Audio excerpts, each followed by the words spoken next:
Ayan po. Kaya na po ako. Kapagod. Isa po kami. Uli po kami dun sa nakakuta namin ng kahoy. Ayan.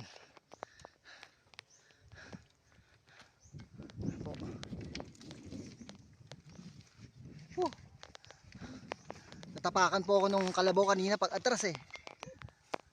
Buti na lang ito yung suot kong tsinelas. Oh.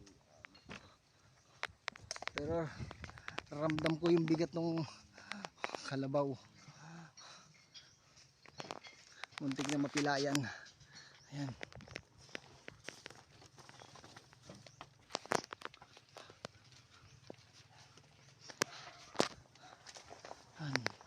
Nakapot ulit po kami.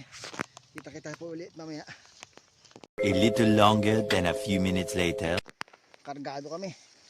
Uy, nasa po lang kalamansi.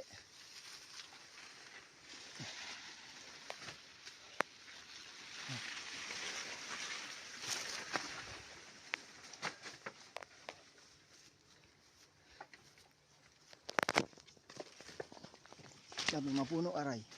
Yan. Hakot na lang.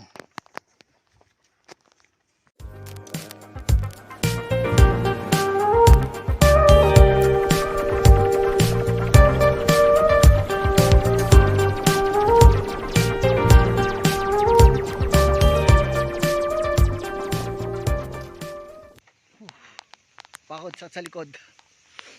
Isang hakot na lang. Isang hakot na lang po tayo. Kakagpahinga na rin. Lolo Indoy. Yan.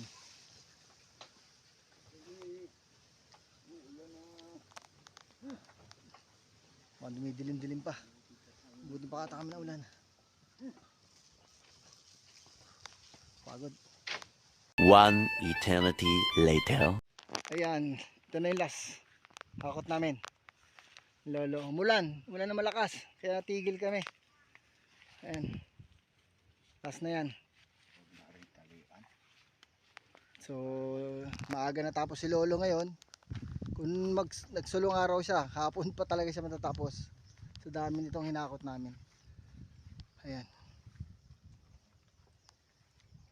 So, update ko po kayo sa gagawin niyang uling bukas at parang puputol-putulin pa po niya. Napakadami pang proseso. Napakahaba. Kapagod kung isipin ko. Kapagod mag-uling pala. At least na-experience ko. Ayan. Sige po, salamat po sa panonood. Kits tayo bukas. Ayan.